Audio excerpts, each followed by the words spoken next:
questions to the brain, going out in style.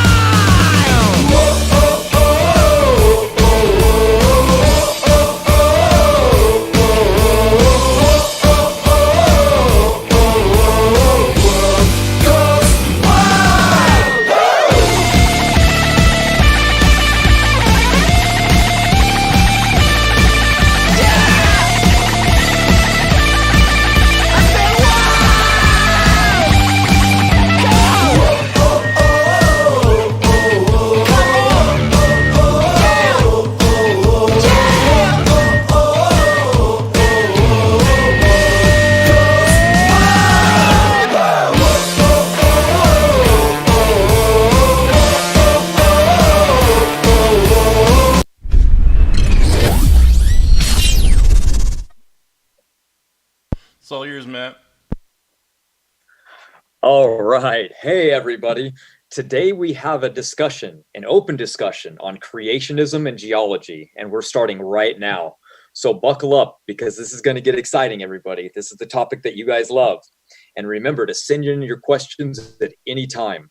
And tonight we have Jungle Jargon with the Frustrated Atheist. I am moderator Matt, filling in today with Praise I Am.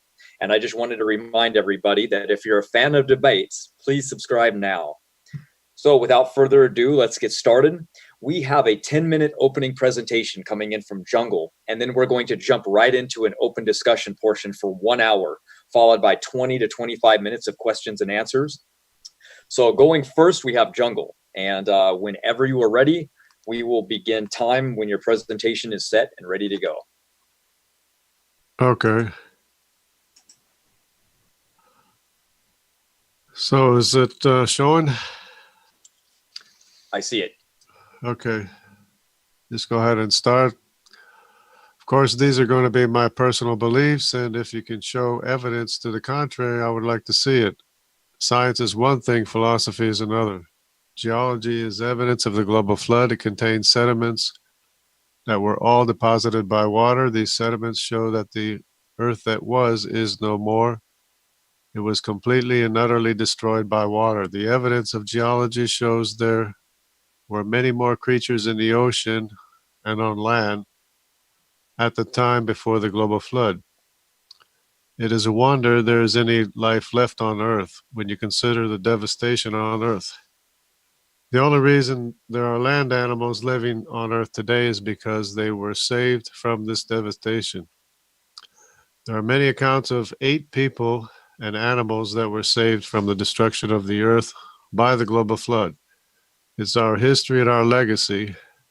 The Egyptians, Sumerians, and European, quote-unquote, blackheads are our ancestors.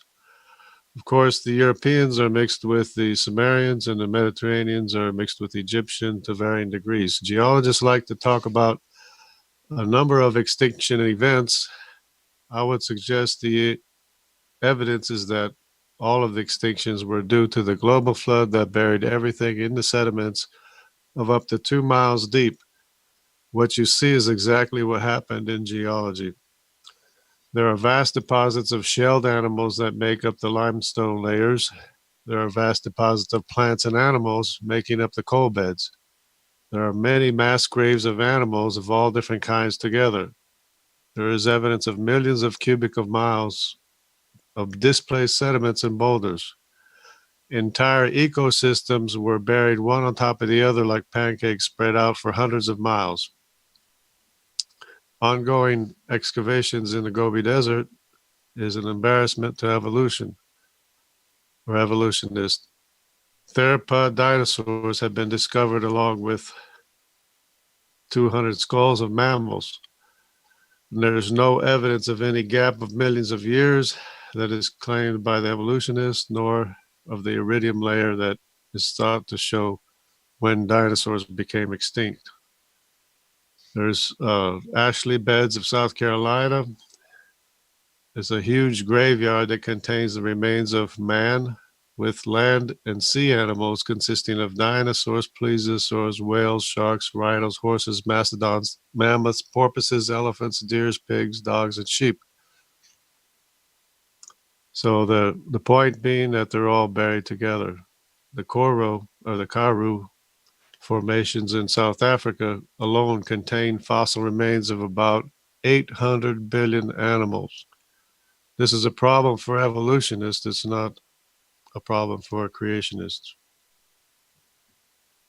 Besides the Ashley beds of South Carolina and South Africa and Gobi Desert, there's also the fossil graveyards in New Mexico, Alberta, Canada, and Nebraska.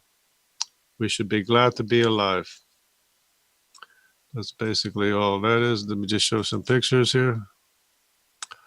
There's no evidence, several million years of evolution with no gaps or iridium layer. Sedimentary rock amounts to about 130 million cubic miles. That's my estimate. Water is 332 million cubic miles. That's the amount of water on Earth. Of course, you got the Ashley beds, dinosaurs, plesiosaurs, man, everything mixed together. That's a real problem for evolutionists. It's not our problem. 800 billion mammals in the Koro formation. That's a lot. You got the fossil graveyards are not our problem. It's the problem of evolutionists. Trilobites and fish in the Cambrian. Shellfish along with bacteria in the Precambrian. Placental mammals under the iridium layer with dinosaurs. Ferdy critters before dinosaurs, that would be the, what do you call it? Birds before dinosaurs. This is a chart that I just pulled off the web and everybody had a big problem with. I mean, not everybody, but some people had a big problem with it. It shows birds before the dinosaurs. The dinosaurs are in the green and the birds are before the dinosaurs. I don't know what chart this is. I don't know who said it, you know. Anyways, it's not a problem for us. I mean, they're all buried in the same layers anyways, so it's not our problem. Well, but it's funny you have a big problem and it's just not a, you know, for us it's not a problem. It could be buried anywhere. So, you know, you can have the birds in any of the layers, it wouldn't matter to me. So what else are we going to find? That's about it. So I guess that's good enough. All right. Well, since he wasn't going to give a rebuttal, you only went 5 minutes, so we'll just jump right into the discussion portion. I just wanted to let the audience know again, send in your questions to Modern Day Debate so we can see it. Make sure that you ask or state who the question is for. That really helps us out. And Jungle, if you have any citations for these things that you're mentioning as well, like in a Google document form or whatever it may be, if you have a link, could you post it into live chat or here in this side chat so I can do it as well? And I can give it to the people that are asking, like Reese was asking for a couple of the slides that you made. Oh, for the links, that would probably be a creationist website. Let me see if I can find it. I got the thing on the fossil graveyards. It says it's genesispark.com.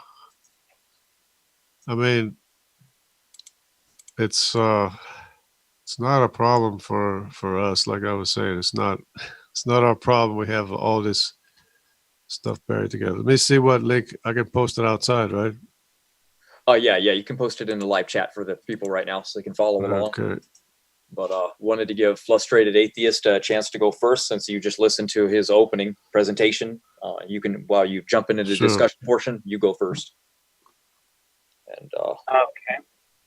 Are we just jumping in now? I believe so. Yeah. Are you ready, Jungle?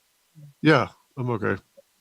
Okay. I noticed that you brought up a lot of stuff that you did bring up during your debate with Nakaguchi, which is a lot of things I had a problem with. First thing is I'm going to need citation for the shellfish in the Precambrian era. Do you have any kind of citation for that? Yeah, they were the that was the fossil bed that I was showing. Okay, let's see the fossil. Let me see if I can do that. Why? Well, I don't know. I don't want the picture. I said I want the citation. Like, where did it come from? Like, where? where did you find this information from? Yeah, like I said, it was the picture. It was the picture. It was a chart that I pulled off the internet.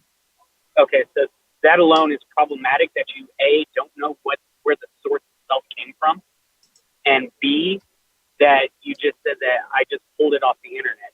Well, You can find just about anything on the internet that is completely and utterly false. And as far as I know, because one of the things that you like to tell people is to Google it, I did Google it.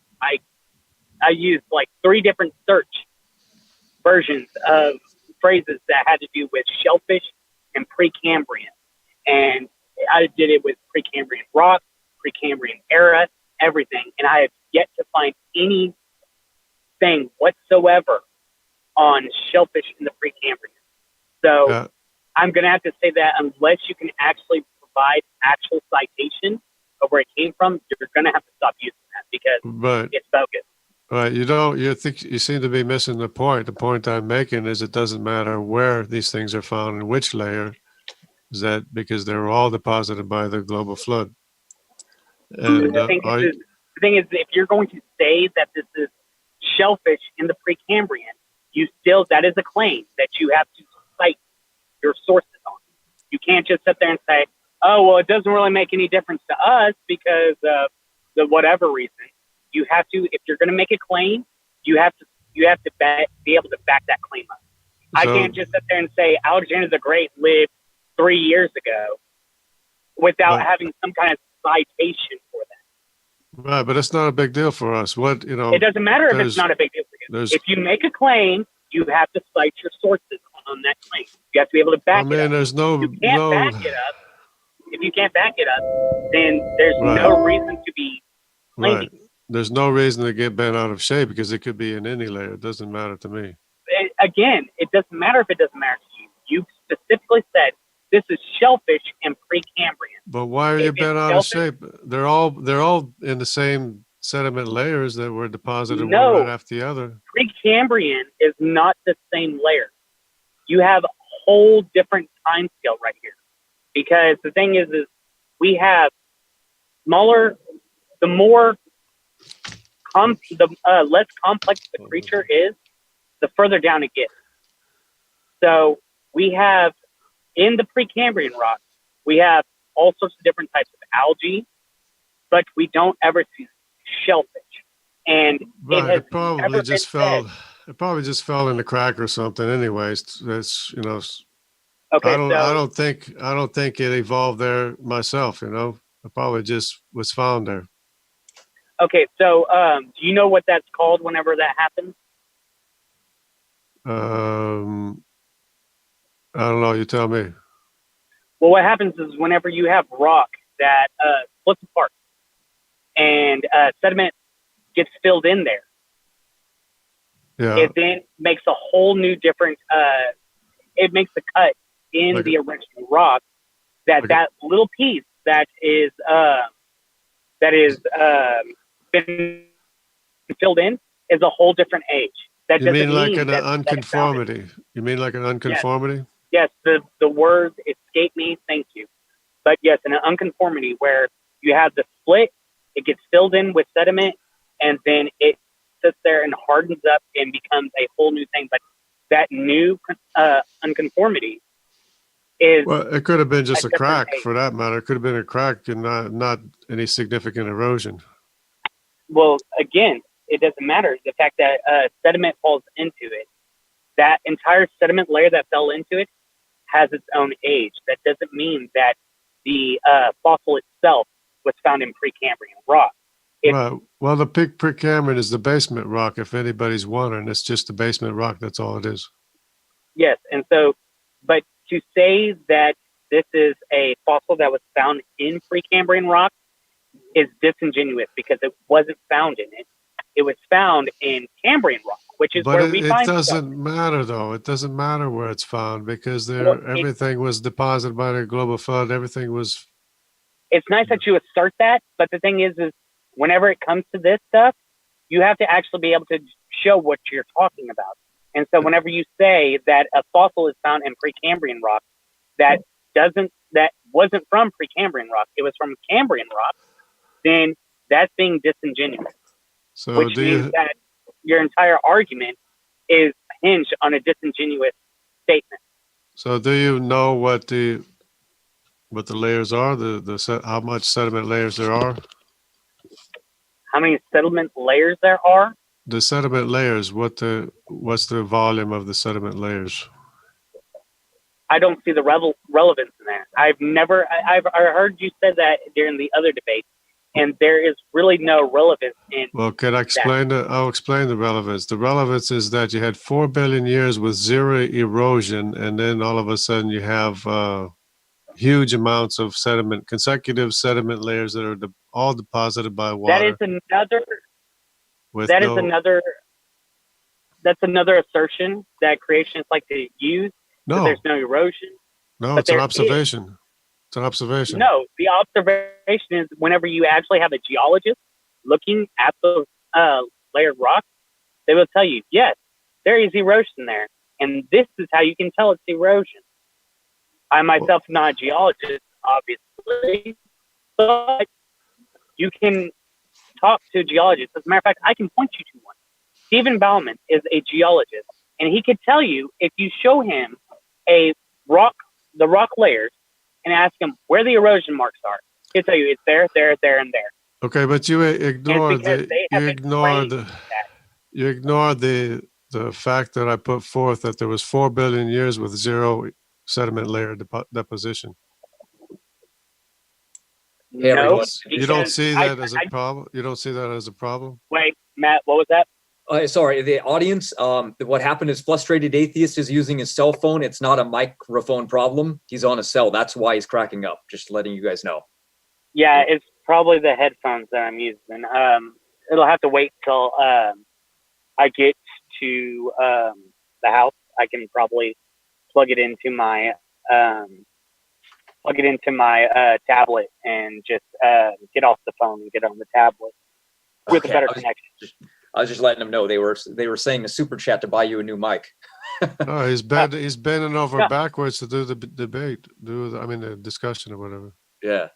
All right, good. Sounds good. I just want to let the audience know. Go ahead. Okay, keep going. Who's bending over backwards? You. No, I'm not.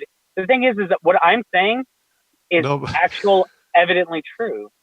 No, that's not what I was talking about. You're going out of your way to do the discussion. Oh, yeah. Sorry. Sorry about that. Yeah. But anyway, so I always hear, I've heard you talk about the volumes, and I'm sorry, but it's irrelevant. It doesn't matter what you think should be there, because it's irrelevant. The sediment layers, the sediment layers that buried everything are irrelevant. No, the volume that you keep speaking about is irrelevant, because all this missing sediment layers that you keep speaking about, geologists actually know where they are. But it's relevant to the size of the Earth, though. If it's a global flood, it covered the whole world. It covered the whole world. And if you understand, people don't even know how big the world is, much less how much water there is on Earth, or what the volume of sediments are on Earth. Again, the thing is geologists who are trained in learning where erosion marks are, where all this sediment is, they know exactly how much time scale there is, and they can tell you this here indicates this many years. This here indicates this many years. So how can there be millions of years between a sediment, one sediment, another sediment that has a straight line between them? No erosion. How can there be millions of years missing there? Again, that goes back to the whole entire. You're talking about how, like, if you have horizontal layers and then you have one vertical layer. Yeah, they're flat horizontal layers, one on top of the other. How can there be millions of years missing between the layers? There isn't. No, it's an evolutionary claim. It's an evolutionary claim that there's millions of years missing between the layers. No, Is this is a there creationist claim No. that an evolutionist No. claim. No. Okay, then tell me what. No. For starters, It's tell me what exactly does evolution have to do with geology? That's a good question, because everything that was supposedly evolved is buried by the global flood. That did not answer my question. That's a non-answer. I asked you a Yes, specific it question, did. which I was, asked you. I what does answered you evolution have to do specifically. with geology? No, you didn't. That is a non-answer. Yes, Saying that everything because was you done by the believe global flood, saying everything was done by a because global flood is a non-answer to the because you answer believe to the question, because you what does believe evolution have to do with geology? right, because you believe that each sediment layer represents a different time scale in geology, that different No, animals geologists say existed at different times. That's what it has to do with evolution, because you're using the different layers to try to prove the different times of and you're trying to prove evolution by geology, which was a single global flood that buried everything in within a matter of days. that's, again, a nice assertion, but you have to back up it with evidence. And I'm No, it's sorry, but historical. that's on your It's historical evidence, and geology is the observable result of the global flood. no. This is an assertion, and the thing is you have to back this up with evidence. And you can ask just about any geologist, regardless. There are Christian geologists where the global flood would be something that they actually want to prove, and they still say the global flood did not happen. There are No. historical geologists that sit there and have said that who teach classes that say, if you believe in the biblical flood today, by the end of the week, you won't. This Yeah, is well, the people in Christian history, geology. the historical people that believed in the millions of years, they didn't have the evidence that we have today. In fact, we don't have the evidence that we have today. We don't even know the amount of the sediment layers that are covering the world, that are on the land. We know how to test the Because I just asked you and you didn't know. Even though I put a slide up saying what the volume of the sediments are, you still didn't know what the volume is. No, it's not irrelevant. Yes, It's everything that was buried by the global flood 4,400 years ago was in those layers, because it scraped to the bottom basement. It scraped the basement rock clean, almost clean, except for a couple of layers here and there. You can see them in the Grand Canyon from before the global flood, but it scraped it. It's called the Great Unconformity. From the Great Unconformity on, you have the deposition of the flood sediment layers with huge boulders in them, with examples of things that were living at the time before the global flood. And they're consecutive layers all the way up, over 2 miles deep, over 2 miles high, Again, do you have citation for any of this? No, it's observations. Just go to the Grand Canyon. So in other words, I have no citation, which means that I'm just making things up. Well, they're making things up too. They're just putting, making up dates and putting them on it and saying this is this date. When they're consecutive water deposited date sediments, and they're putting millions of years between the layers, saying millions of years. The rock. They can actually test the rock. So they're what they say is useless anyway. It's worthless, because they're claiming millions of years between consecutive layers of water deposited sediments that were deposited within days of each other, because there's no erosion. Do you know what 50 million years would do? Do you know what 50 millions of erosion would do? 50 million. Do you understand what it would erode all of the sediments into the ocean? No, it wouldn't. So you don't even know what 50 million years is, and they don't even apparently they don't know either. So what they say is useless to me. You do realize that what And you can get a geologist. You can get a geologist. You can get a geologist and have them come talk to me and explain the hundreds of millions of missing years between consecutive layers of water deposited sediments. Again, this is not something that is real. This is something that creationists claim is real when it's not. There's no missing layers. They will. You can have a geologist come in. No, it is your claim. Because it's your claim that there's hundreds of millions, hundreds of millions of years between layers. It is not my claim at all. I'm not claiming anything. I'm saying that you saying that there are missing layers is false. It's because geologists we're not know saying where exactly we're not claiming hundreds of millions of years missing between the layers. You guys are. You just were just a few seconds ago. No, that's not our claim. What we're saying is they were deposited within days of each other. We don't claim hundreds of millions of years between the layers.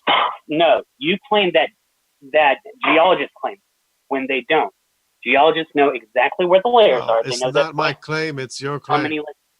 You have to put hundreds of millions of years to make your time fit. No, otherwise, there's not enough time for your magic of evolutionism to happen. You are literally claiming that this is what geologists are claiming. Well, you don't even know what they claim then. You don't know what their claim is. No, you're sitting there saying that geologists claim that there's hundreds of millions of missing layers.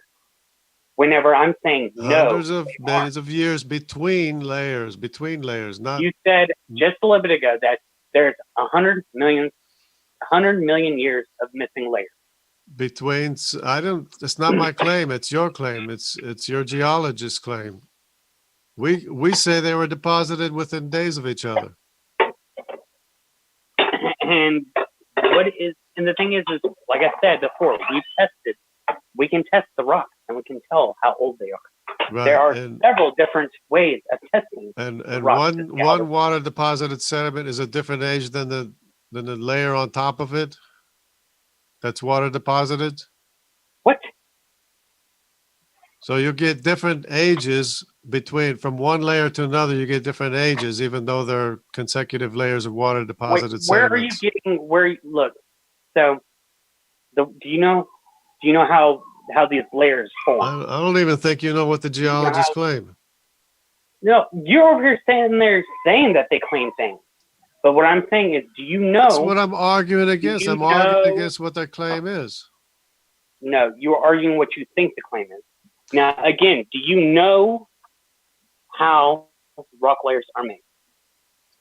Yeah, I know how they're made. They're deposited by water from the global flood. All the sediments became liquefied and they were pushed around. Hold on.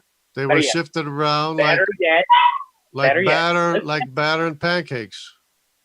Like I said, listen.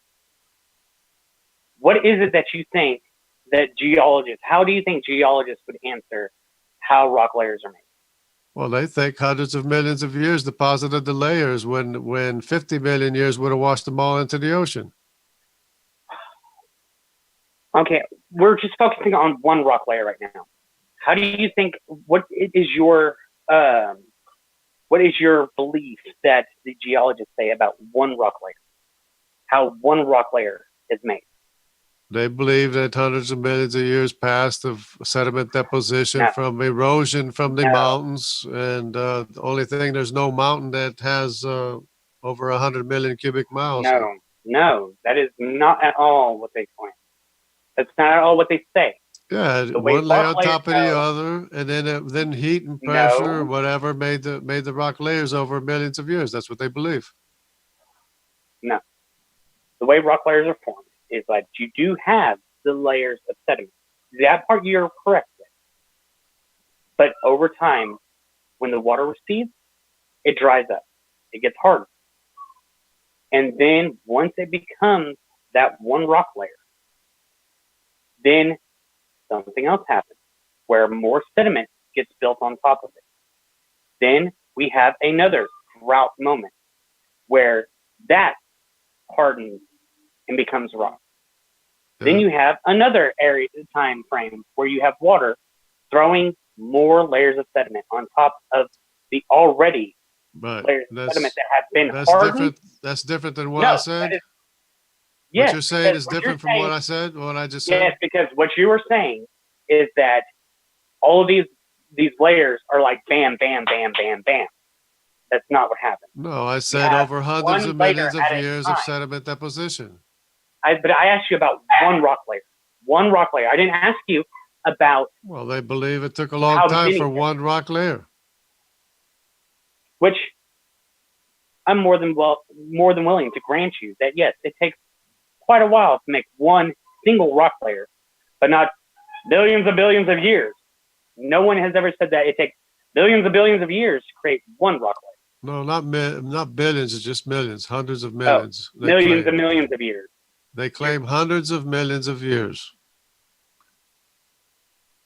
And But you had said, consecutive layers of water deposited sediment. They think that there's millions of years and between we can actually, deposition. and we actually can see this. You know how we see these? See this?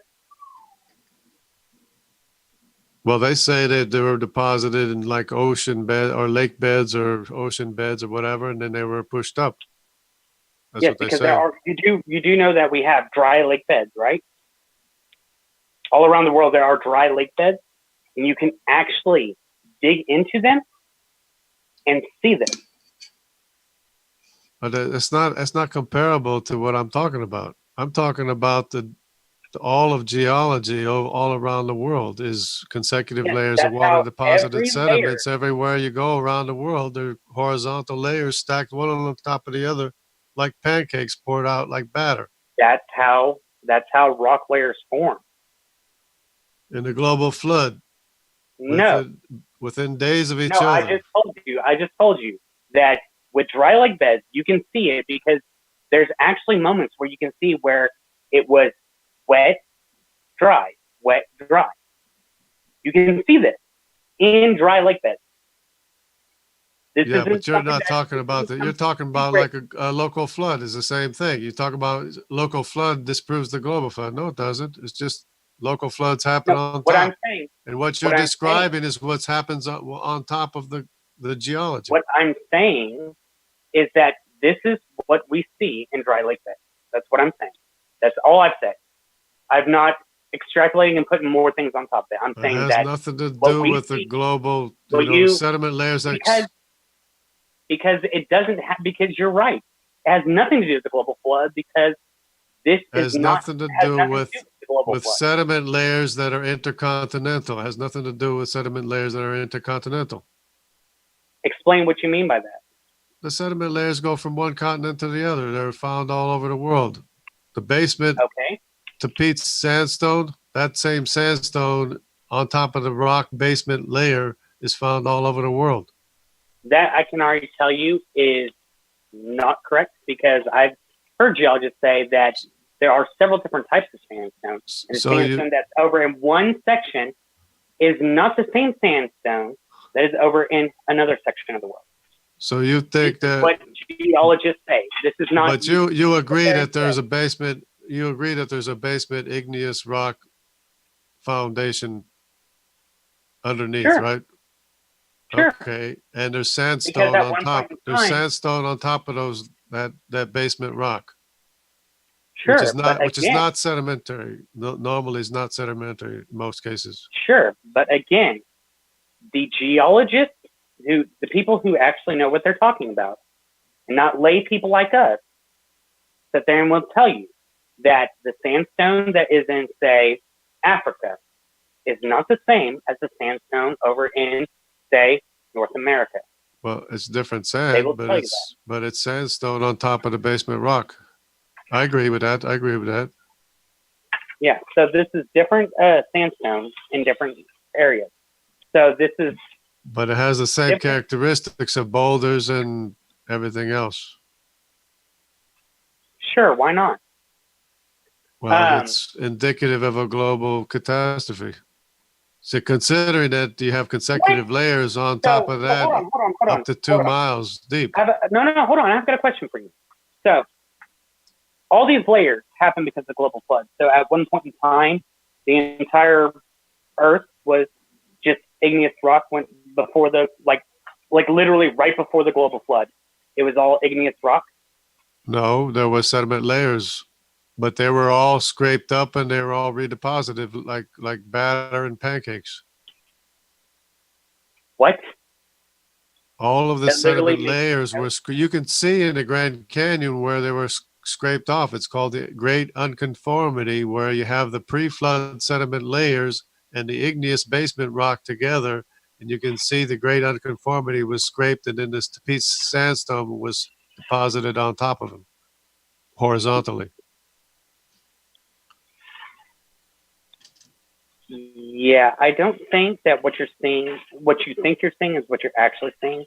So that I'm going to have to say, because I'm not a geologist, that you should talk to a geologist about that. And as I pointed out, there's Stephen Ballman, who is a geologist, and he could probably tell you exactly what you're saying. So that we're just going to have to get off of that subject, because, like I said, I'm not going to talk about something that So it's I don't have enough expertise. Okay, so it's one layer of water deposited sediment on top of the other. Again, I just up to told 2 you, miles deep. Again, I just told you, we're not going to be talking about something that I don't know anything about, because it's dishonest if I try to answer questions or talk about something that What about I the fossil? What about the fossil graveyards then? How do you explain the fossil graveyards? That again, I'm going to need to see a citation, because I have never, ever, in any fossil finds, have ever heard humans with all these other random creatures that are scattered all throughout the that actual would be time of the Ashley beds of South Carolina. Again, I said I'm going to need to see the citation for that, and not just. Well, it's obviously it's disputed, because they can't have humans with dinosaurs, so they're going to dispute right? it. They're going to say it was washed away, and but it's not a problem for us, but it's a problem for you, for your belief. No, the thing is you sit there and say that they're going to dispute it because pretty much conspiracy, which is what all you're claiming it's a conspiracy. You're claiming that the flood is a conspiracy. You are the one saying that. Oh, no one's going to sit there and tell you that all these. Because we have a history. We have historical documentation of the global flood, and you're claiming it's a conspiracy. No. Yes. What I'm saying is that no, you cannot put words into my mouth. Yes, you're claiming that history. You're claiming that history and calendars and genealogies are a conspiracy. You can sit there and try to put words into my mouth. You're claiming it's all a conspiracy. What I said is that you are claiming that all these experts and whatnot are covering up something that would disprove the very thing that they always try to disprove. The history of the global flood was here first. So you're the ones that are conspiracy theorists. You're the one. No, you are the conspiracy theorist, because the historical record was here first. The historical record was here first. The genealogies were here first. Calendars were here first. Calendars, all of history was here first. You are going off of what you're doing. And you are a bunch of scientists trying to are having a conclusion claim that there was a conspiracy. You are having a conclusion that you are then saying that this is what the evidence shows. What we are saying is that we're not starting with a conclusion. We are starting with, we want to know how the world around us works. We want to know how everything's going. And so we are going to look for all these different evidence that says, hey, this is here because of this reason, not because I have this preset conclusion that I want to fit. Right. That's exactly what you have. You have a preset conclusion that you are sitting there and determined to say is indeed fact, even though you have not proven it is a fact. You assert it's a fact, and then want to say. Can you finish it up a little bit? You're just repeating yourself. You're just repeating yourself. Want to sit there and speak over me, so I will sit there and say whatever the hell I want to say. So I'm waiting for you to finish. Finish up. No, sitting there and talking whenever I'm talking is not waiting for me to finish. Sitting there talking when I'm talking. Sitting there there you go again. Sitting there talking while I'm talking is not waiting for me to finish. So again, You're you are starting. claiming that there is a conspiracy to cover up all of this evidence of the flood whenever there is none. You say, oh, all this stuff is here. And I said, okay, where is the evidence that that's what's over at the actual lake bed? Oh, well, you're not going to find it because they're all trying to cover it up. That is literally a conspiracy theory. You are no better than a flat earther. Okay, You are sitting there saying, come on, let me say something. You're starting with the belief that the premise that the Bible, the historical record in the Bible is false. That's your starting point. You're no, that is starting not with my the starting belief point. that you don't believe any of history or geology or calendars or all of history. You're this that's conspiracy not my starting theorist. point. That is not my starting point at all. Yes, it is. My starting point is Yes, it I is. want to know. No, my starting point is I want to know how the world around me works. No, That you is want my to know. You want to know that the Bible is not true. That's what you want to know. No, assuming. Oh, so now you're assuming what is my. Yeah, you want to know that Whenever I just all told it's all you false. You what want my to know starting that it's point all false. The whole historical No. record is false. No, I want to know what is true, and the way I find that out is by looking at the world around me and finding out what is true. I want to sit there and know how the world around me works. So, did you go to school? Did you study history? Did you study, genealogies or human history or historical records? I look at experts and I sit there and hear what they have to say. I then So sit you there believe and whatever hear it. somebody tells you. Okay, No, that's not what at all I said. that's what you just I said. said that I That's listen exactly to what you experts. just said. You believe whatever No, somebody that is tells not. I said you. that I Because it listen falls to in line experts. with what you want to hear. You just want to hear this. Oh my God, stop assuming shit. I just said that what I said was that I listen to the experts who know more than I do, which is what you do. You try to listen to experts to figure out something you don't know. Right, but we And have to be smart about it. Yes, so what I do is then I go and look out for things that go against it to try to see which one is closer. If I sit there and at any point in time, one side sits there and says something like, you won't find this over in the X because somebody is trying to make sure you don't see it.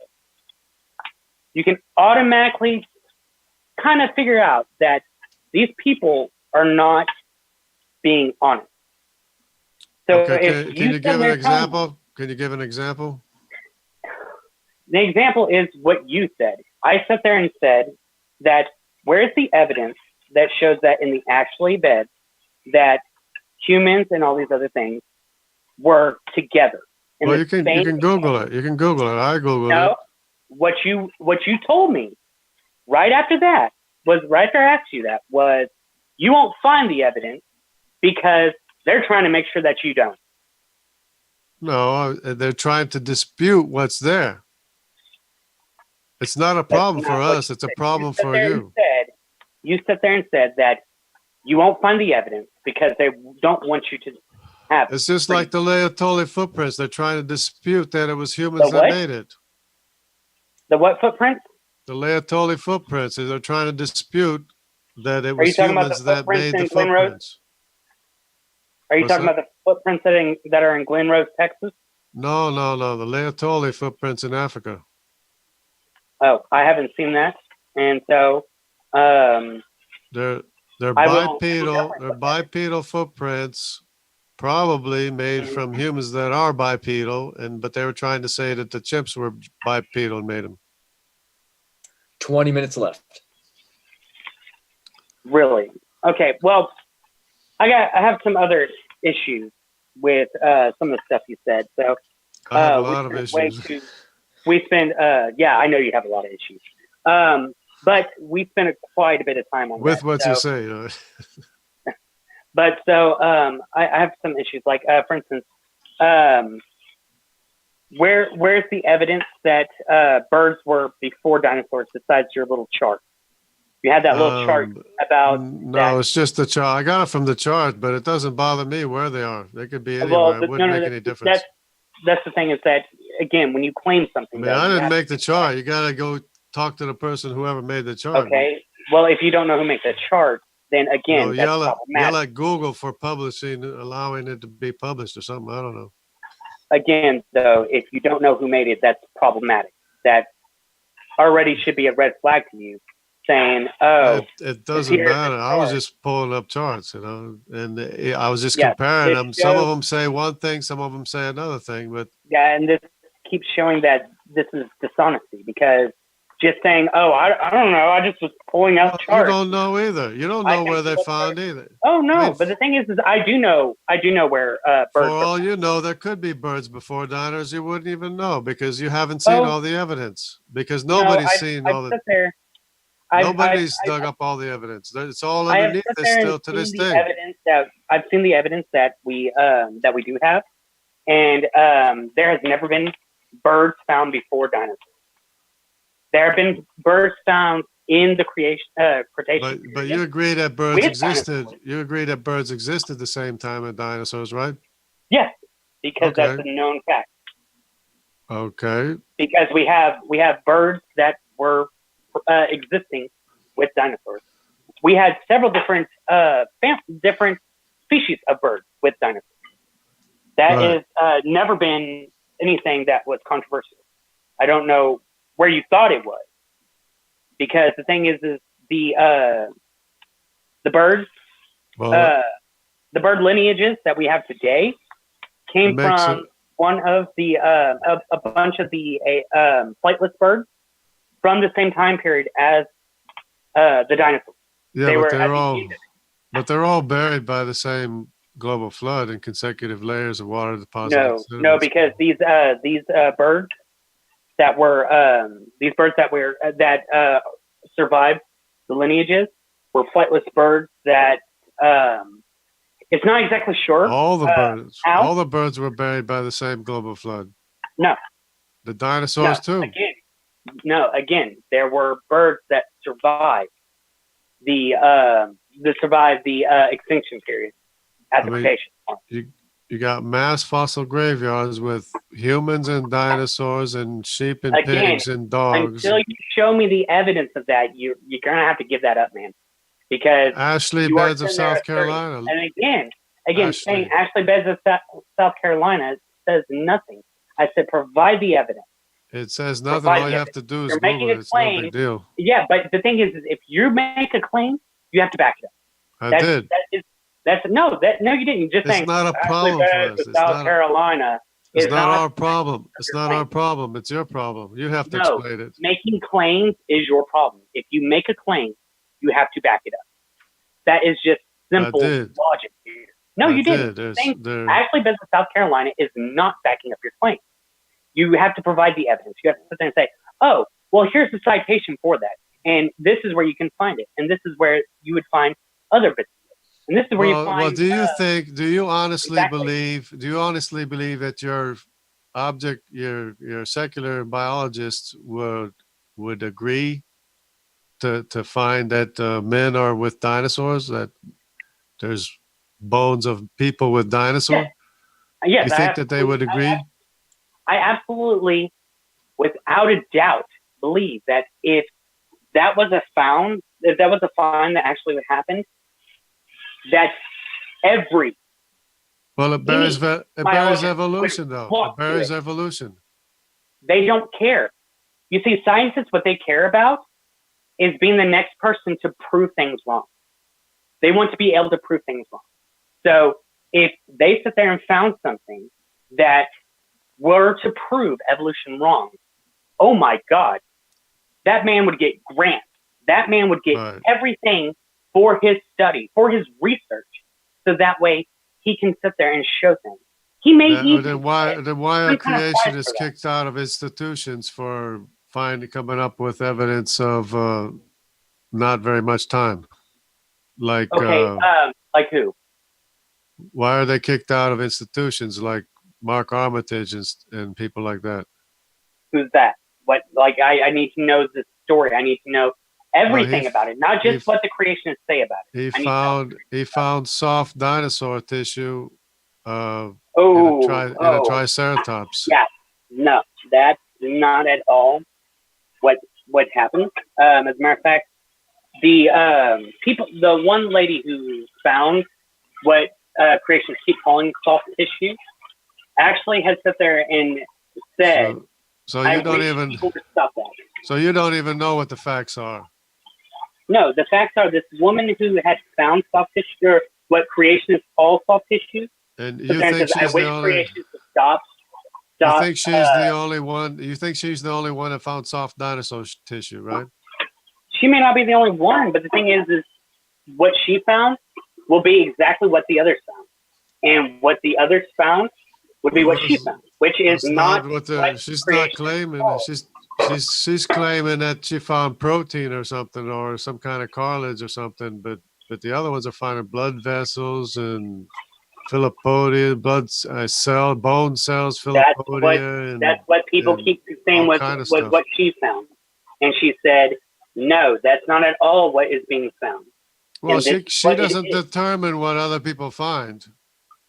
She can't If it's the determine what exact other same people find. thing, if it's the exact same thing that she finds, then she knows what they found. It's not the exact same thing. They're making different findings. She makes one finding, other people make another finding. Okay, so you have the citation to back what they found, like not from a creationist You website, can look but it up. just You the can look regular. it up after. Yeah. Oh, okay. So again, His you don't name's have. Mark Armitage. He's you don't got have- videos. He's got videos all over the place of bone cells, blood cells, Got veins, it. Philopodia, So again, soft you don't dinosaur have. tissue Again, you without don't even have. treating it. Again, you don't have the citation. Got it. This is the issue: is that I don't whenever have a you- citation. Well, he's got a citation. He published work and stuff. That's probably half the reason why he was kicked out of the school, because he published something. No. The thing is, again, whenever people find something that actually goes against the status quo, they get rewarded for that shit. You must live. This That's isn't not what. you're not living in the same world I'm living. I don't think you're living in a fantasy world, because that's not what No. what actually happens. Yeah, I know. I'm about to.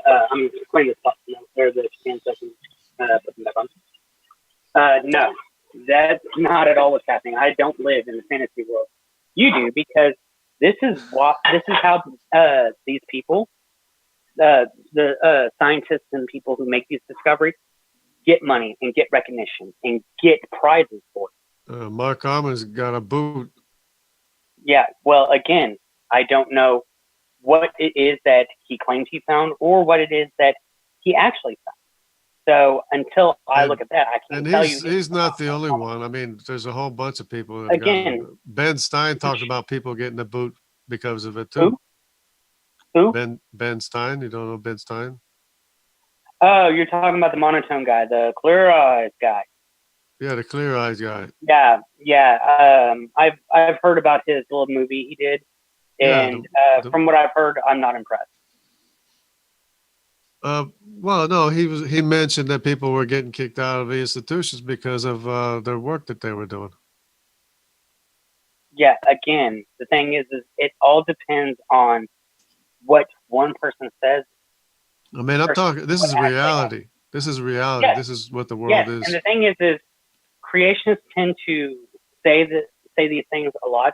As a matter of fact, I saw one video where people said, "Oh, he was kicked out for finding these things," and what actually happened was he was kicked out for misrepresenting what was found. You can twist it any way you want. You can, you can make up stories and twist it. That's what you always do. You know. Okay, so in other words, whenever they actually explain what it is that he was kicked out for and how it was that he misrepresented the finds, it's all just made up nonsense. But whenever it's not misrepresented it's not misrepresented the science. There's actual bone cells and that have Philopodia and blood cells and veins and without seeing these so-called finds, I can't say anything. You can pull up the YouTube video. His name's Mark Armitage. Yes, Mark Armitage, pull up his videos. Let me pull it up right now while we're in the middle of a discussion. Let me pull it up while I'm in the middle of a discussion. 10 minutes. That's what I'm saying. Right now, I can't pull that up. And so until then, we can't talk about it. If you wanted After- to change subjects, Oh, go ahead. if you wanted to change subjects too, you got 10 minutes. So that would be Okay, good. yeah, That would maybe. give you Okay. So, this whole entire idea that birds were is some kind of thing on geology or evolution or whatever you want to say. Birds being with dinosaurs. Yeah, no, that's always been a known. Yeah, but That's never been a controversial. if you thing. wait long enough, you just might find birds before dinosaurs. You never know. Yeah, well, we've had plenty of years to find it, and we've been digging in rock layers before that. We And we didn't still even haven't start found it? finding stuff until the Chinese started digging up in the Gobi Desert, and then they started finding real evidence and presenting it because our geologists denied evidence. Yeah, you're geologist. Like, wait, as in creationist geologist or as in the United States? The secular geologists, they're snowing you. They're they're giving you a whole big misrepresentation of the facts. No, because again, like I said, this has never been a controversial topic that you think for some reason is Because one of the many nails in the coffin for us. But because they don't it's want the never been. Bible to be true. They don't want the Bible That to be has true nothing of to the do- global That has flood. nothing to do with the findings of birds with dinosaurs. That has nothing, literally nothing. That has It has big all everything to do do with- because they were all buried within No. days of each other. They were No, all that buried literally- within days of each other by that the literally same global has- flood. that literally has dick all to do with birds being dinosaurs. You want to say this as if it's a nail in the coffin, but it's not, because even geologists, Yeah, secular geology geologists does say bury. this is not. Even the secular geologists would sit there and say, "Yeah, this is not controversial. We know that birds existed with dinosaurs." Yeah, geology does bury evolution. That's a fact. No, Because they were all I buried don't- by the what? same sediment, same layers of sediment by the same You global keep flood asserting this. within days of You each keep other. asserting this, but the thing is we tested the rock's ages, and we know how old rocks are. Well, so We your, know how your old the dating fossils method, are. there must be We a know how fault with old your the fossils are. because this is I'm talking about known history. So your dating And method I'm is telling you- off. No, the thing is you are obviously off, because the whole entire thing is that these dating methods have been actually extremely But you accurate. can't Because disprove.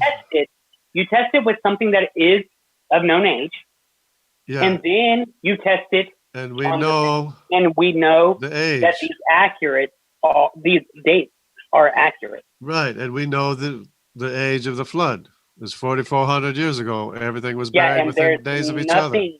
There's nothing that shows that in geology. There's So nothing. if that you're shows getting that. different dates, you're getting different ages. You're getting false readings.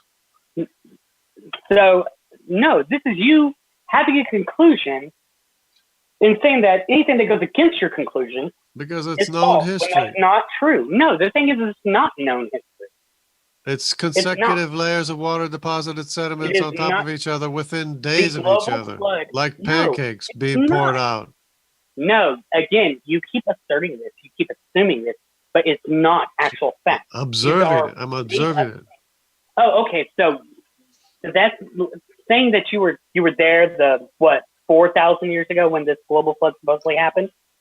I'm observing the sediment layers that were poured out like pancake batter all around the world. That's what I'm observing. And I'm telling you that you can test those layers and figure out the date of those layers. Yeah, but there's no significant erosion between the layers, though. That means there was can no sit there and significant date. time between the layers. You can date the layers. Your dates Did are you coming do up that right? false. You're getting false readings. No, you're assuming they're false because No, I know your they're false conclusion- because they're consecutive layers of water deposited No, sediments on because- top of each other. like, that were like deposited pancakes. I got it. within days. Yeah. Within days of each other. Again, like pancakes, I got it. But the thing is these are assumptions. Whenever I said we have dating methods that we know are accurate because we test it on known ages and then test it on other things, and we figure out that, okay, this rock is this age, and this fossil is this age. Yeah, we already know the funny dating methods are come up with wrong dates. We've known that for years. Oh, really? Okay. So, oh, wait, how much? 5 minutes. Okay. So, these dating methods, are you about to pull the whole entire Kent Hovind slide where he did the whole entire fossil stuff, or the mammoth? I just told you that they're all consecutive layers of water deposited sediments that Yes, I were got it. Like on pancakes. top of I each got it. other. Yeah. I got it. You have a In you have an rapid obsession with pancakes. succession. In rapid succession. Within I days of each got other. it. I Within got days it. of each I other. got it. So I got it. whatever dating you're getting is a false reading. No, you were assuming it's a false reading, even though I just said that we test it on known ages of things. Something's And wrong. Something's wrong with your calculation. or wrong with it, something because is this is wrong with known you. history. It's known history. No, it's not known history. This is not unknown history at all. And this is not even, so it's not known history, for starters. For two, I told you, we get accurate dating because we first test every single thing where we test on a known age. And then after we test the known age, we test it on things that we don't know. And we get accurate measurements that way.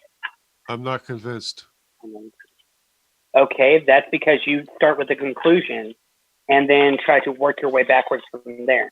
No, I start with known historical events. Except for this. And I start with halfway decent observations that are consecutive layers of water deposited sediments on top of each other over a mile deep, 2 miles deep. Got it. Pancakes. We got it. We've got this. 2 miles deep of pancakes. 2 miles deep. Repeating my seat. You were talking about me repeating myself. We got it. Pancakes. 2 miles deep, and a mile was eroded off. 2 mile pancakes. In many cases. Got it. We got that part. You know, we got that several times actually. I'm pretty sure you said that about 20 times. Everywhere around the world. But the thing is what you wanting to assume it is not what it is. No, because I'm not assuming anything. I'm looking at it. Yes, because we can test the fossils. We can test the rock. And what your date is wrong. No, your millions of years is wrong, because 50 million years would have washed them all into the ocean. Again, no, it wouldn't have, because I've already told you how that works. At the current rate of erosion, 50 million years would wash all the sediment layers into the ocean. Assuming that the rate of erosion... They're rock layers to begin with. They're rock layers right now. That is assuming from the very get-go that this level of erosion has always been the same level. At today's rate of erosion. Yes, at today's state of erosion. But that's not saying that that's what erosion was at one point in time. Obviously, half the sediments were washed into the ocean and subducted under the continents because they're not there no more.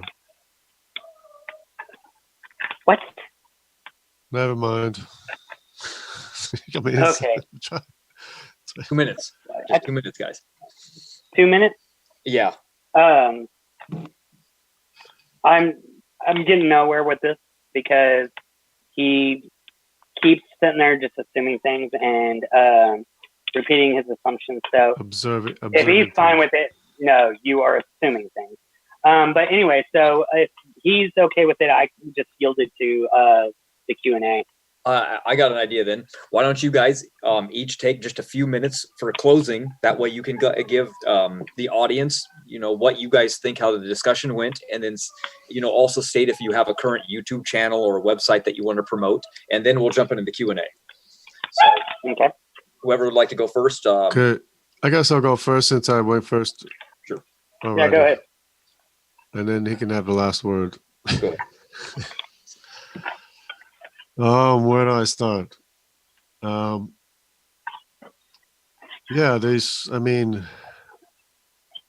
It is what you see. What you see is exactly what happened. And what we see, of course, aside from the fact that it's historical evidence, that all calendars go back less than 5,000 or 5,000 years, all historical records go back that far. Aside from all that it's actual known history, that there was a global flood with 8 people and animals that were saved on the ark. You have geology. Geology buries the flood. I mean, geology buries the evolutionary timeline. You have the sediment layers.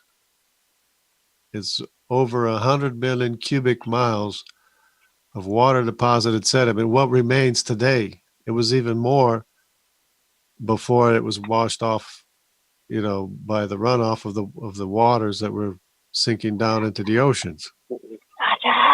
But it's over 100 million cubic miles of water deposited sediments everywhere around the world, with things that were living, examples of life that was living at the time. And we need to understand that it was a different world, that the world that was created was utterly destroyed. And we're living in a remnants of a world that was a really awesome creation. And with the sea life, with all the marine life and the shell creatures and everything, the Bible says the seas were filled with life. And then you have all the plant life and all the forests and the swamps where all the animals were, the dinosaurs and all of them. It was just an amazing world, and that world is totally destroyed. People were living 100 years. Animals were gigantic. There were people that were giants too. It was a different world. It wasn't the same world. We're living in a world that was what's left of a destroyed world creation of God. And people are complaining, like, they have a bone to pick with God when they should be grateful that they are survivors, and that they're descended from Noah's three sons, the Egyptians, the Sumerians, and the Asian, people, which are also mixed to make the European people and the Mediterranean people. And we should be glad that we're still living, instead of accusing God and complaining about all the evil. If evil is such a problem, why are people evil? If you're evil, how can you complain that somebody else is evil?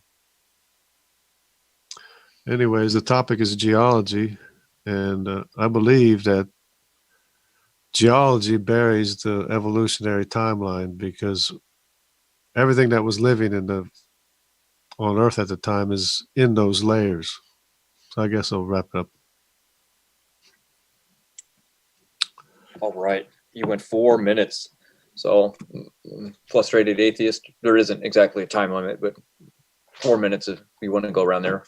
You're muted right now, just in case you're ready to start. Don't forget to unmute. And you can begin whenever.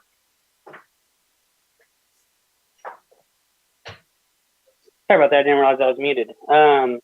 So, first thing I'm going to say is John Jargon here has made a lot of assertions. And then whenever pressed on them, he fell back on things like, oh, I just Googled this slide image or whatever. When pressed on matters that I knew what I was talking about, he tended to actually back off. As far as shellfish in the Precambrian, that dinosaurs and birds existed together as if that were something that was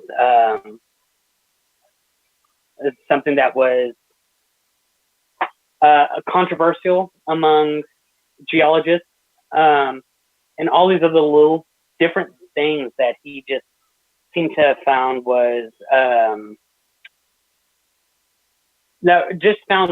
when pushed, I found lacking. There's just no substance to it. It's completely and utterly assertions, assumptions, and that's about it. And so I don't know why I was expecting something different, but I was. So, but such is life, I guess. And I think I'm just done with that. Okay. All right. We will jump into the Q&A now for the 20 to 25 minutes. And we are going to first start with super chats. So looks like we're going to begin with Roy Lindsay, who stated, Jungle, this is for you. What type of monkey is God? You obviously don't have to answer, but it's on your balls. Well, I'm going to try to answer as much as I can and what kind of monkey is God? I don't think he's a monkey, and I don't think he's a chimp or a troglodyte or a gorilla or anything like that. He is actually, he made us in his image. I'll just leave it at that, I guess. All right. Next one, Hosea Hansen, a geology book, The Rocks Don't Lie by D. Montgomery. They were stating something either for the audience or one of you two. If you want to answer, if you've ever heard of it or read it, feel free. I haven't read it, but I have heard it. Got it. How about you, Jungle? Ever heard of that one? A geology book? Yeah, I'm not too familiar with it, but I do know that they make claims, but I'm just saying that the flood sediments geology buries evolution. All right. And another super chat again from Roy Lindsay. Thanks again. This one is vaccines cause evolutionism. And then there's a Bible verse. I didn't know that vaccines were mentioned in the Bible. So let me type that in. And we've got, be ready at any time to give a defense to anyone who asks you for reasons that they have hope. The vaccine question, I don't think I want to respond to that. As far as vaccines causing autism, or causing, did you say autism or atheism? Evolutionism. Oh, evolutionism. Right. Well, neither one. That's a lot. That's a lot to unpack. But yeah, I think I'm going to take. I think Jungle Jargon said it best, and I'm not even going to tackle that.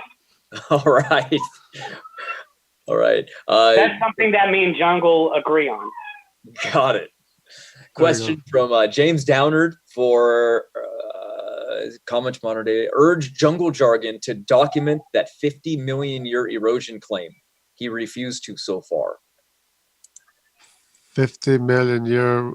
Well, they have different estimates. Some of the estimates are like 34 million years, and they go up as high as 100 million years. But it's not it's not something that's really controversial. He came in with another one. It's a secondary part to that. He just said he demands that there's some kind of a document for your claim, and or stop repeating the same mantras. So apparently he really wants evidence of what you're saying. Well, I mean, I have what I've seen and what I've read and things like that. And if you don't have anything else, you don't have anything to say otherwise. All right. God of Spaghetti, then. Question for you again, Jungle. If there is a Q&A, how do you... Oh, sorry, what? Oh, sorry, I thought I heard something else. My bad. Okay. Again, for you, Jungle Jargon, if there is a Q&A, how do you do your research and where can we read up on it? Like, where do you obtain most of your information from? Well, I'm just a layperson, like the atheists. Like me. Yeah. Yeah. We're all like the frustrated atheist said, I'm just a layman, and I just basically get my information where I can and when I can. I don't have all the time. I work. I don't have all the time to study and research, so I can't spend a whole lot of time researching papers. So basically, I just go through whatever information I can get, and which lately is on YouTube video. I like science YouTube videos. Okay, no problem. Was there any particular site that you like to use? If not, then we'll move on. As far as science YouTube video, I like the ones on astronomy. There's I can't remember all the names right now, but there's Space Time with Stuart Gary. There's a Russian guy that does space videos. I mean, I like astronomy, physics, and stuff like that. And and of course any science basically. If you like, space stuff, I would definitely recommend watching. I guess what the math? Sorry, go. Sorry. Her name is Astro something. I can't. It's now drawing a blank. I had it in my head and then just went right out. But she's an astrophysicist. Oh yeah, there's lots of people. As a matter of fact, there's lots of different people. The one I was thinking of was what the math is. A Russian guy does. He does a pretty good job. Is gives content almost on a daily basis or twice a day or something like that. All right, next one from Sarah J. Again, for jungle jargon it is.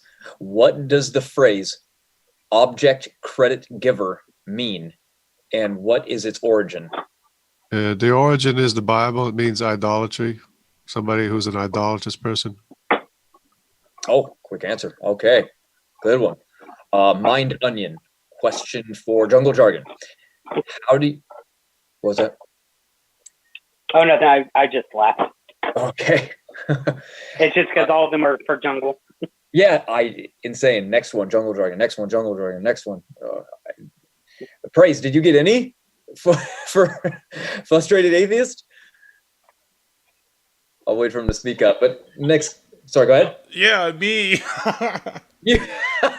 Okay. He said, "Yeah, me." Well, let the chat know too. Come on, chat. Your questions. You got to even these out. Here, you would read my question I gave him? Yeah. Let me scroll. Sure, let's go ahead and give Jungle there a break. All right, so here's my question. How does the uniformitarian escape post ad hoc reasoning? Depends on what do you mean post hoc reasoning. What do you mean by that? I'd have to have an example of like what extrapolation. So you have to rely on extrapolation to say that nothing has changed over, millions and billions of years. So that was my point. Oh, how do I? Okay, so how does someone who holds to uniformitarianism get past things haven't changed in billions of years? Yeah, to me that'd be post hoc, ad hoc reasoning. I don't know of anybody who says that things haven't changed. We're in a constant state of change. It depends on. Again, it's hard to define whenever you put it that way because like I said, since everything's in a state of change, there's never been a moment where there hasn't been change, if that makes any sense. Yeah. All right, back to Mind Onion's question then for you, Jungle Jargon. How do you know that Genesis Park is a reliable source of information? Do you think contents of Genesis Park should be added to the Bible? I'm not sure what Genesis Park is. I might have used one of their references or sources or something, but basically, if it's teaching what the Bible says, it's reliable. All right. Next one, the heathen for Jungle Jargon. Are you even interested in an honest debate, or are you just here for attention? Much of what you are saying sounds willfully ignorant. Well, honestly, the reason I'm here is for the sake of people who are very misinformed as to what the facts are of history, creation, science, geology, biology, everything. Everybody's really very misinformed as to what the evidence is showing. So I'm doing my attempt to try to explain things to people because I'm a lay person, but maybe I can explain things to lay people as well. All right. Okay. We're going to jump into Kill a Doggy 1. for a frustrated atheist, have you ever had any non-secular or supernatural experience? If not, is there anything that made you doubt your atheism into some level of agnosticism? Repeat the question one more time so that way I can make sure that I understood it correctly. Sure. Have you ever had any non-secular or supernatural experience happen to you? If not, is there anything that made you doubt your atheism and at some level, or maybe to something that would make you agnostic? So I don't know how many people know who would ask some questions know my past, but I wasn't always an atheist. I've had several what I would have thought were at one point in time some kind of weird phenomenon. I don't know if I would say it's supernatural. At the time, I might have, but I wouldn't. Like, for instance, whenever I was a very avid churchgoer, there's one point in time whenever I was reading my Bible, and I came across this one specific verse, and the very next day we went to church. On we were singing hymns and whatnot, and the one of the hymns that we were singing was the verse that I actually was reading and had highlighted and had my had a marker, had a like a bookmark on that specific page. And so at the time I was like, oh my goodness, look at this. Now I see it as more that it's just coincidence, because it wasn't anything that was, I guess you could say, godly. But as far as now, as an atheist, have I experienced anything? Not really. There's not really, like, it's going to sound really, really bad for me, but I'm a boring person. I work, I go home. Nothing really major ever happens to the point where it's like, oh my God, I can't explain this. So the Holy Spirit never talked to you? No, no, nothing's ever talked to me, as far as I'm aware of. The Holy Spirit talks to everybody, by the way. That's a nice assertion, but no, as far as I'm aware, there was no Holy Spirit talking to me. I didn't have something telling me anything or anything like that. So there's that. If that answered any question that he had. Sure. I'll keep an eye on chat to see if you answered correctly. I'm sure it was good. He said there was 2 questions he had for you. I only have 1 in this chat section, so I'll scroll up and look for the other one. I might have the other one, I think. Yeah. Okay, good. Look for that one. And I will read Dave Langer's question. It was for Jungle Jargon. He said, do you have a citation for your sedimentary layer information? So maybe he's referring to when you talked about that base layer of sedimentary rock, the unconformity, or is he talking about the Ashley phosphate bed? I think he's talking about the total amount of sediment layers. The sediment layers, my estimate is over 100 million cubic miles. And I was chatting with a person who seemed to me to be a geologist, a secular geologist, not on my side of the fence. And when I said 100, well, actually I said probably at that time I said 90 million cubic miles. And he said, no, it's 134 million. But that sounds reasonable to me because I was doing a conservative estimate. So I usually say like over 100 million cubic miles. And that's consecutive layers of water deposited sediments on land and of course the continental shelves too around the world. All right. Oh yeah, and another thing is, and if you don't have any other estimate, then you have to go with that estimate because I'm the only one apparently that made an estimate. Or you can just not worry about estimates at all. Well, it's there. Okay. It's evidence is there. It's Just not because a, something's there, though, it doesn't make it evident. it's not a problem for the flood Okay, it's not timeline. a problem for secular geologist timeline either. I mean, I don't know what you want from that, but okay. It is because it's consecutive layers of water deposited sediments over 2 Yes, miles got it. deep. Pancakes, So pancakes, got it. up to 2 miles deep. Here's one for you, Jungle Jargon. Would you consider then having a debate against Randy Marsh? He is a geologist from the Heathen. Sure. You know, I'm not as well versed in geology, but I could try to talk to him. Yeah, if he wanted to, no problem Okay, with we me. will have the debate on modern day debate then. Post that challenge, the Heathen. Call him out here. Say Jungle I Jargon. mean, he's got to explain some stuff to us because we have questions. You know. Gotcha. Awesome. The crowd's gonna love this. All right, Dave Langer. Question for Jungle Jargon. Actually, praise you gave me there's no words there, so I'm gonna skip that one. Yeah, I don't know why they're getting cut off when I send them to the chat. It's really weird. that is weird. Maybe a limited space. But here's the next one for you, frustrated atheist, from Oh, another one. My question was, have you ever heard about the idea of pattern recognition from David Hume, Hume? This is what started me on the path to agnosticism. pattern recognition.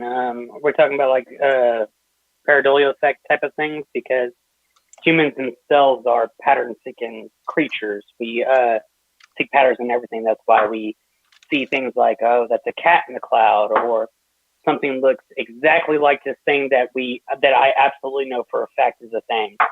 You know, humans themselves are pattern-seeking creatures. So pattern recognition would just, I don't know. I guess it depends on what he means by it. It just to me sounds like natural human behavior. Yeah, I think that Hume has his own theory. I just looked it up real quick. It says he invented something called the Hume's fork, and it's basically a theory of causation. So kind of like reap what you sow, probably cause and effect. So it made it sound like it meant something else, kind of like Fibonacci. That's what I was thinking of when he mentioned it. But You're thinking about like the Fibonacci spiral? Yeah, but it looks like it's something entirely different. I had not heard of it Yeah, before. I have not heard of it either. I'm more than happy to look into just about anything, just because I like to learn new things in general. Awesome. Okay, that was from Kilo Doggy 1. And it looks like here's another one from translator for Jungle Jargon. If he can back up any of his assertions with actual peer-reviewed citations instead of propaganda, ? So do you have any peer-reviewed scientific evidence that I can post for the audience on any of these things for your in your geology stuff, for example? Yeah, basically what I have is common knowledge, what they tell us, basically what we know is common knowledge, and I just put it together mostly. Okay, But I'll do it for you. I'm not good on research, because I don't have the time. But there are people that do the research. Don't worry, man. I'll do it for you. I'm going to post in the peer-reviewed science of the Ashley phosphate bed of North Carolina, and it is now in the chat for everybody to touch on it. And that is the actual book, but it was written in the 1800s. So that's probably why you never heard of it, Frustrated Atheist. It's a long time ago. Oh, we got a super chat in from Toga Art. Frustrated Atheist. Do you think humans will evolve past religious? I'm scrolling off my screen. Hold on. Religiosity as climate change progresses, or will we cling to mythical beliefs? No hate to theists. Well, so this is I'm personally not someone who is out to get any type of theist. I really don't care if you have a belief system in anything. But as far as what my thoughts are, if humans would ever evolve to outgrow it. I would say that if I were to make an uneducated guess, I would have to say probably not. I mean, because there are certain aspects of religion that naturally draw people in, as far as like the community, the closeness, and all sorts of other different things. I don't. So for those aspects, I don't see that ever dying out. One can make an argument that since there are since it is kind of on a steady decline, Christianity is kind of on a steady decline. That not like super fast steady decline, but enough to where it's noticeable. That one could argue that we could be phasing out, but I, to be honest, don't think we would. I think that Christianity could get down to the point where maybe a handful of sects still are around, but those handful of sects will still be around, and they may grow in numbers again. And so I just don't personally see that ever actually being a thing. Nor do I really care that it stays around. If Christianity stayed around for millions and millions of years from now, that would mean no difference to me whatsoever. That could be because I live in the Bible Belt, so Christianity's never bothered me per se until somebody mocks somebody else's belief, type of thing. But I just don't personally, like I said, me personally, I don't believe that it would fade out. I don't think that there would be an evolutionary development, A, in our lifetime, and B, I don't think it ever phase out religion. Yeah, got it. All right. Well, praise. I did not have any more questions. Did you get any more coming in? I didn't see any. Yeah, there's one that I think it didn't get sent to you, got cut off. So this is from Dave Langer. This is for JJ. Are you Mr. Plinkett from Red Letter Media? No, I don't know who that is. Maybe you sound. I'm not gonna lie. I don't know who that is either. I do have videos of me of me in the video. I wear sunglasses. Oh my goodness! You mean we would actually see your face? Yeah. I have lots of videos. For those who don't know, this isn't the first time I've had chats with Jungle Jargon, either on these or in the live chat. Were you on Jill's channel too? Have I ever been on Jill's channel? No, I've never been on Jill's channel. I don't even think I've ever been in a live chat of Jill's channel. But I have been around Jill a lot as well because of the fact that he is always in Jay Passick's channel, and I go and hang out with him from time to time. He was just in the chat. I just saw him earlier. Yeah, I did too. Did you do the Time Lord one, Matt? Because I have like Magic Pandas, Time Lord. Did you get those? No, I didn't. If you got them, read them for me. Thanks. All right. So this is from Time Lord for both JJ, or for both, but JJ first. Can you explain radiometric dating? Thanks. Well, radiometric dating, from what I understand, is taking the half-life of a certain decay of a certain element and seeing how long it changes from one element to another, and seeing what's left in the sample, and you try to calculate how old the thing is based on that. But you have to know what it started out with, what kind of contamination there was, and there's just a whole bunch of variables in it. And if you want to answer that too, you can. Frustrated. Well, JJ didn't answer it too terribly bad.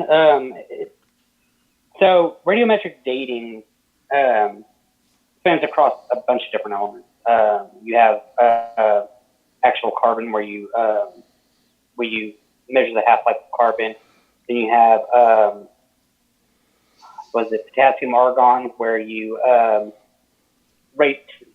measure I think potassium turns into argon or the vice versa. I don't remember which because it's been a while since I looked that up. But where you measure the daughter isotope to the parent isotope, the mother isotope, and you get like General Jargon said, you'll get an age of whatever it is that you're dating. Carbon normally is for organic material, whereas you can also do other types for like crystals and whatnot. Gotcha. So this is Magic Pandas. This is so he's saying, ask JJ where all of the deposited sediment came from. What eroded to make that much material all over the globe?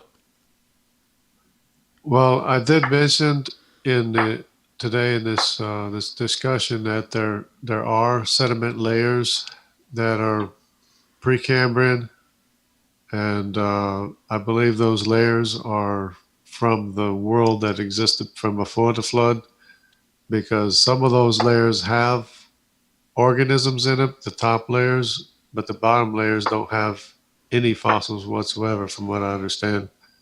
So I believe that they are pre-flood layers of sediment that were, of course, whenever you do have a flood, it's just like everything, it just liquefies the sediment, and of course you have huge volumes of water, so you're just shifting huge amounts of sediments all over the place, and with boulders and rocks and everything, sand, everything. So all the sediments are of what already existed at the time, of different environments and such like that, and they were just shifted and stacked eventually on top of each other, more or less. And then when you had the runoff, that's when the water sank down and formed the deep oceans. And in the process, the runoff eroded like about half this sediment layers into the ocean, and most of that was subducted underneath the continents because it's no longer there. Gotcha. Yeah, it sounds like someone's chopping like celery. Yeah, that's me. Oh, okay. I'm chopping onions for dinner. So this is from Josiah or Josiah in the Hebrew. Hansen. Josiah. So this is okay. Charity question for Russ. How's it going, bud? Oh, it's going pretty good, Josiah. You know, just hanging in there. Currently making spaghetti with sausage for dinner. Other than that, not too bad. How about yourself? And that will conclude all the questions and super chats. So we really appreciate all those and everyone in the chat. Awesome. Yeah. Well, okay. Good job, guys. I think it went well. I didn't even have to step in, so that was good. Even though you guys got heated, that was fun. I'm sure the audience liked it. We learn all the time. Yeah. Learn how to grow up. The thing is I already knew going in that it might happen. It tends to happen with atheists and especially young Earth creationists. But you know, for knowing what was going to happen, it wasn't actually too terribly bad. Right. It's okay. The audience loved it. I'm sure they don't want some boring, neutral debate. People want to see some action. So if one of us had actually agreed with the other a lot, then I definitely think that people have been like, okay, I think I'm going to go watch something else. For sure. Modern day debate. Somebody asked earlier, actually, not to you guys, but they said, does modern day debate only deal with creation versus evolution? And no, James will have multiple debates on multiple different topics. So if you wanted to debate yourself, just wait till this video is done and then leave a comment down in the comment section directed at James or Modern Day Debate. and tell him that you want to debate on a particular subject, and he will find you a debate.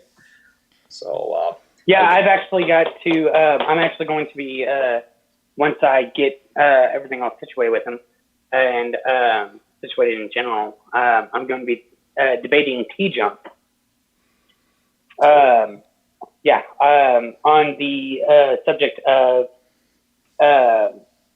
if personal experience is enough to warrant is enough justification for a belief.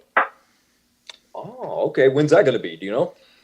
No, like I said, I've got to be able to get all situated about it. Me and him got to get together with Modern Day Debate.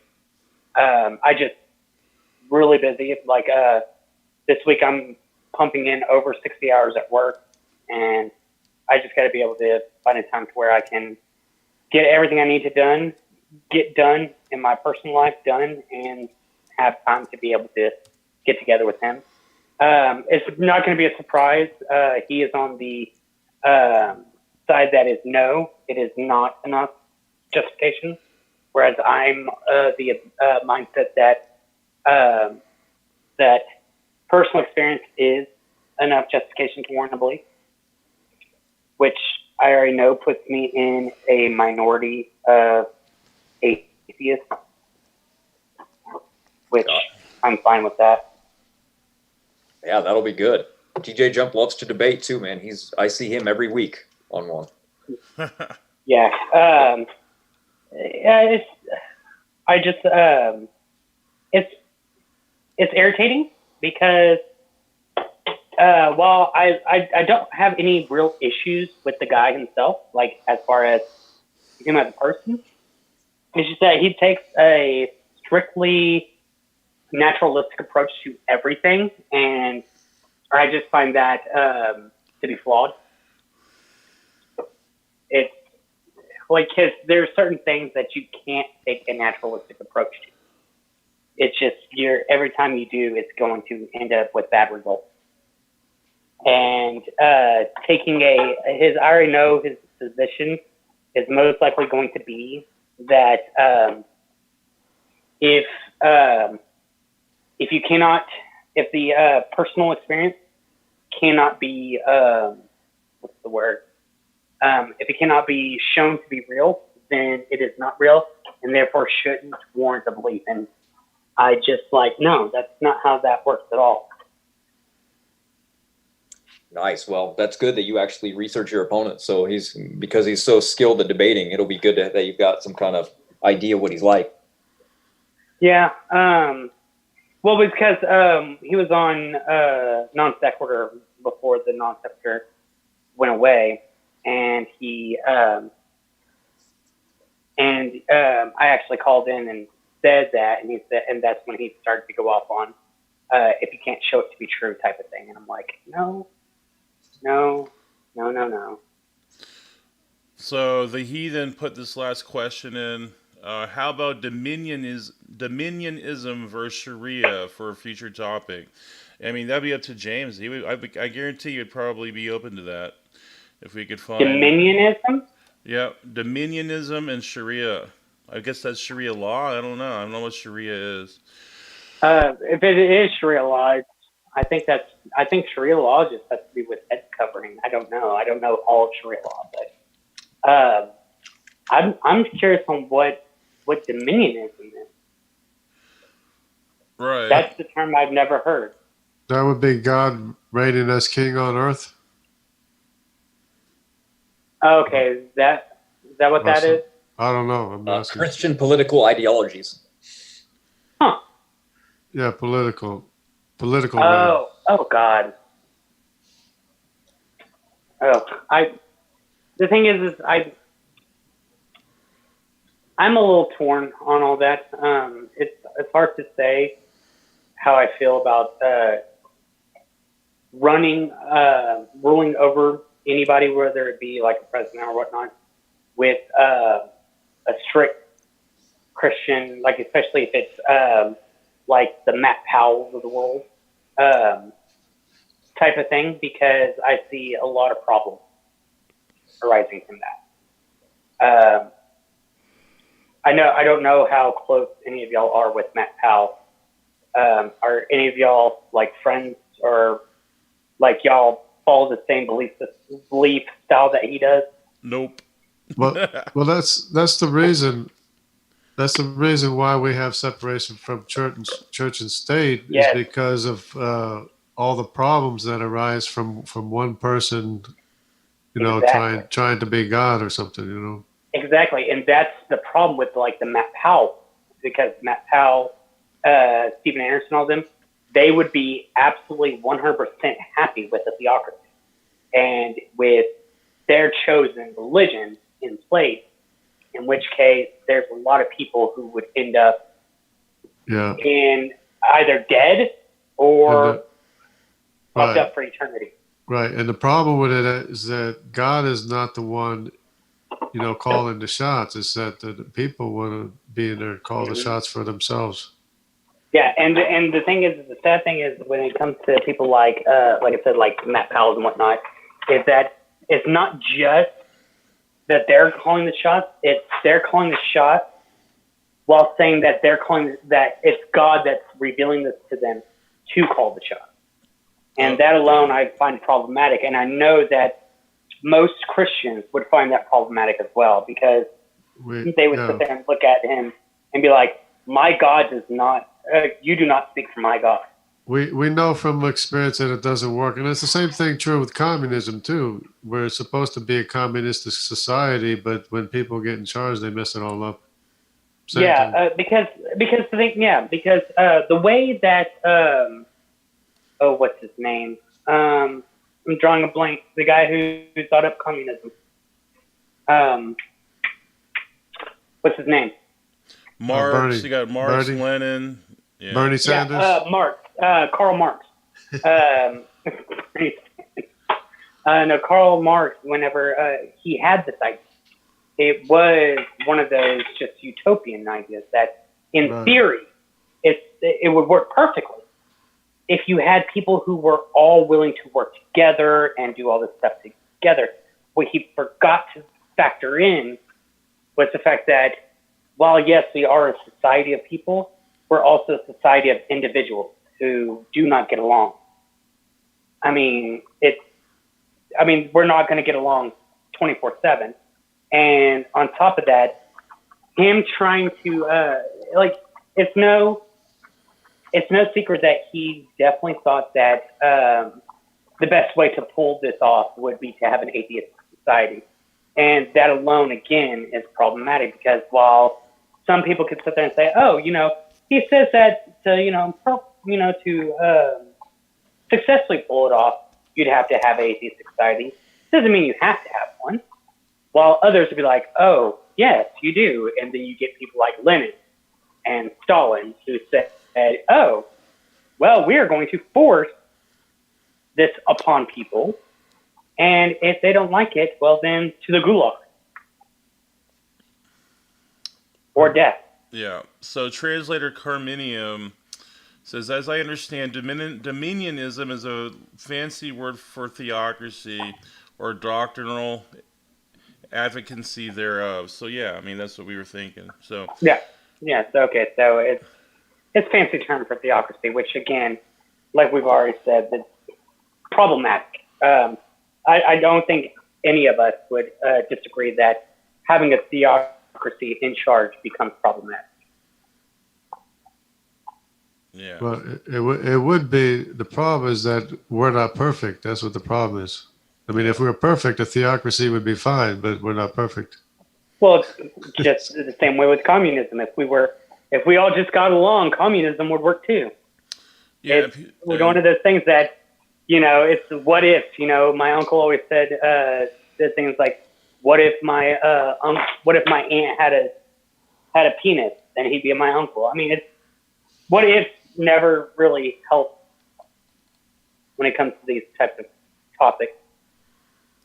We're just gonna have to realize that the best way to go about living our lives is the way we have it, with the separation of church and state. If it's going to maximize not only the happiness but the life of everyone within the society.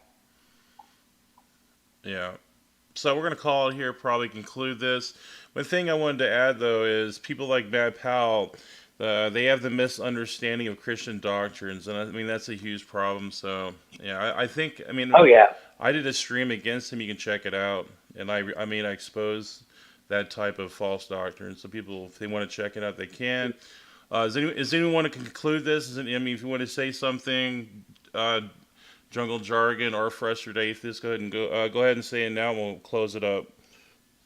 Well, Oh, go ahead, Jordan. yeah, I enjoyed the debate. It wasn't too bad. I enjoyed the discussion with Frustrated Atheists, and just basically we can continue the discussion, maybe, you know. Yeah. I would say that I definitely didn't. It wasn't one of the worst ones I've had. I've had some pretty bad ones with Neffy, but it's definitely one of you and I's better discussions. It wasn't too terribly bad. Good. That's all that matters, and the audience seemed to like it a lot. So Yeah. I guess we'll start wrapping it up. Again, thanks everybody for watching, and thanks for sending in your questions and super chats. We appreciate it. Well, James appreciates that. Go ahead. If you Look, enjoyed, James, I'm gonna say it to James. I'm so sorry. My wife just got on to me for yelling. But the one thing I have to say, James, is we're constantly over here busting up this content for you. Something wouldn't be too bad to send our way. there you go.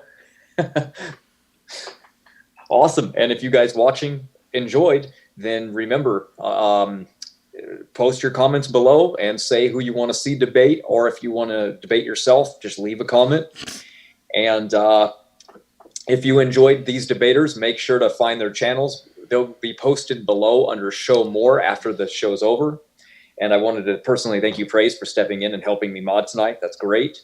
And thanks everybody for watching. And until next time.